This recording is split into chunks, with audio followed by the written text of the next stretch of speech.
Hazreti İsa şagirdlarga bo'shashmasdan hamisha duo qilib turish kerakligi to'g'risida yana bir tamsil so'zlab berdi. Ma'lum shaharda bir qozi bor ekan. U Xudodanmi qo'rqmaydi ekan. Odamlarni hurmat qilmaydi ekan.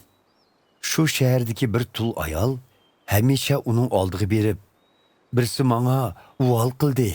Siz adil hukm chiqarib, menga atidorchilik qilsangiz, deb talab qildi. Lekin qozi bu ishni bak kayniga so'raveribdi. Biroq keyin ichida men Xudodan qo'rqmayman. Odamlarni hurmat qilmayman. Lekin bu tul ayol doim ishigim oldinmi ketmay meni zehtirvatdi. Uningdan qutulish uchun hal dardini anglab, dardiga yetkinim tuzib o'xshaydi, deb o'ylabdi. Rabbimiz İsa tamsilni tushuntirib mundaq dedi. Bu adolatsiz qozining so'zlaridan savoq ininglar. Bir adolatsiz qozi shunda qilgan yerda Xudo o'zidan kech-kunduz yordam tilagan bandalarining dardiga yetmasmi?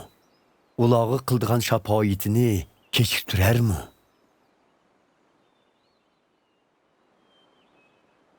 Yo'q.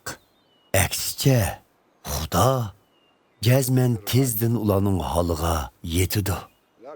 Darvaqa, inson o'g'li osmondan qaytib kelganda, yer yuzidan o'ziga ishondiganlarni topolami? Hazreti İsa o'zlarini adolatchi davilib, boshqalarni ko'zga ilmaydigan kishilarga qaratib, yana bir tamsil etdi. İki kishi duo qilish uchun markaziy ibodatxonaga beribdi. Ularning biri Parisi, yana biri boshgir ekan. Parisi xalqning oldi o'rtirib, mag'rurona holda: "Ey Xudo, mening boshqalardek aldamchi, gunohkor, zinaxo'rlardan bo'lib qolmaganimga, bo'libmi bu boshgirga o'xshamanimga shukr. Men har haftada 2 kun ro'za tutaman va butun ish haqimning 1/10 ulushini Xudo yo'lida sadaqa qilaman", deb duo qildi. Biroq elqi boshgir boshqalardan yer holda ibodatxonaning bir bulungda turib, beshini ko'tarib osmonga qarashqimi jur'at qila olmay, mayishlangan holda maydisiga urib: "Ey Xudoyim, men gunohkor, menga rahim qilg'aysan", debdi. Anglab qo'yinglarki, Xudoning nazarida bu ikkilandin elqi Parisi emas, balki boshgir kechirimga erishib uyga qaytibdi. Chunki Xudo o'zini ustun tutganni tövan qiladi. O'zini tövan tutganni ustun qiladi.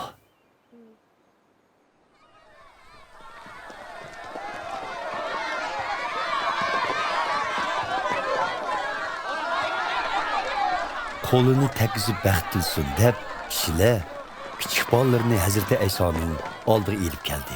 Buni ko'rgan shogirdlar ularni aybladi. Lekin Hazreti İsa bolalarni chaqirib: "Bolalar oldimga kelsin. Ularni to'smanglar. Chunki Xudoning podshohligiga kirdiganlar dal mushularga o'xshashlardir. Bilib qo'yinglarki, kim Xudoning podshohligini sabiy bolalardek qabul qilmasa, uningga hargiz kirolmaydi", dedi.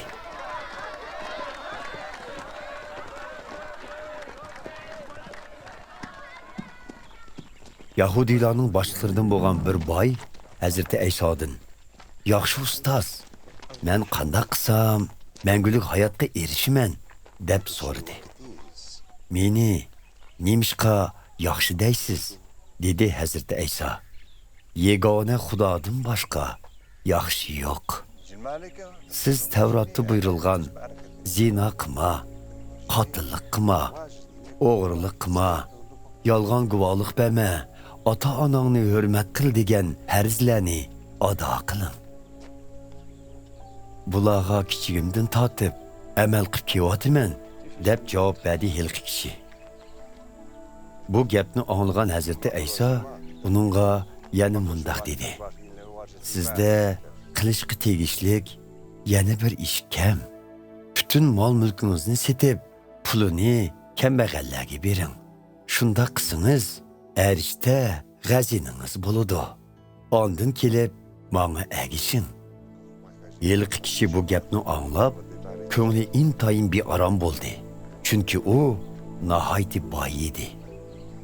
Bu holni ko'rgan Hazrati Ayso, mol dunyosi ko'plarning Xudoning podshohligiga kirishi nima degan tasha?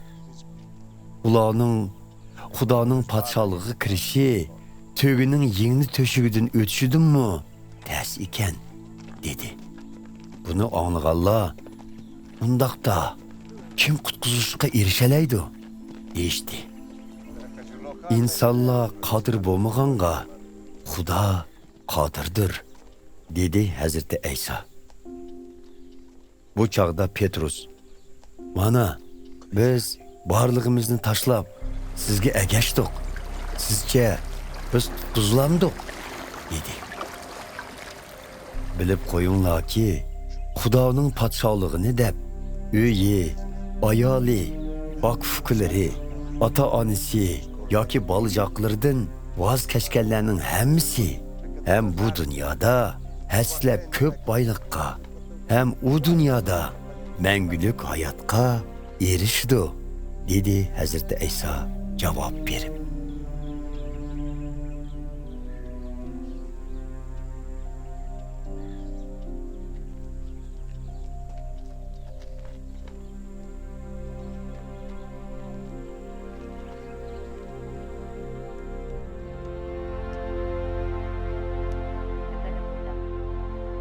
Hazreti Ayso 12 shogirdini bir chetga tortib, ularga, mana biz hozir Yerusalimga ketyapmiz. Payg'ambarlarning inson o'g'li to'g'riliq yozganlarining hammasi shu yerda amalga oshirildi. U Rimliklarning qo'liga topshirildi. Ular uni masxara qilib, haqoratlaydi, yuziga tükürdi va uni qamchilaydi, o'ltirdi. Lekin u 3-kuni qayta tirildi, dedi. Biroq shogirdlari Hazrati Aysoning so'zlaridan hech nima tushunolmadi. Chunki bu so'zlarning ma'nosi qasddan yoshirilgan bo'lib, ular Hazrati Aysoning nima demoqchi bo'lganini bilolmadi.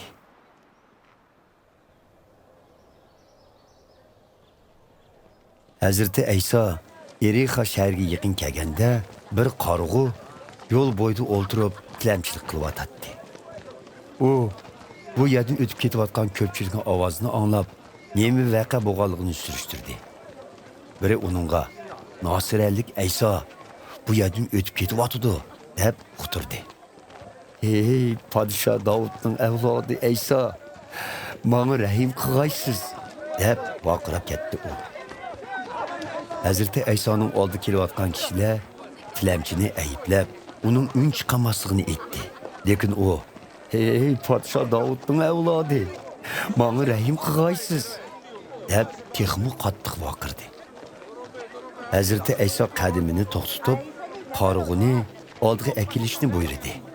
Qarg'u yaqin kelganda Hazrati Ayso uningdan, "Mendan nima talab qilasan?" deb so'radi.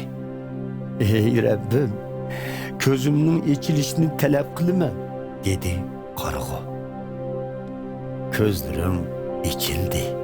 Menga bog'lagan ishonching seni saqaytdi" dedi Hazrati Ayso uningga. Qarg'uning ko'zi shu an ochilib, Hazrati Aysoga egishib, yo'l bo'yi Xudoga shukr etib mangdi. Bu ishni ko'rgan xaloyiqmi Xudoni madhiyalab mangdi.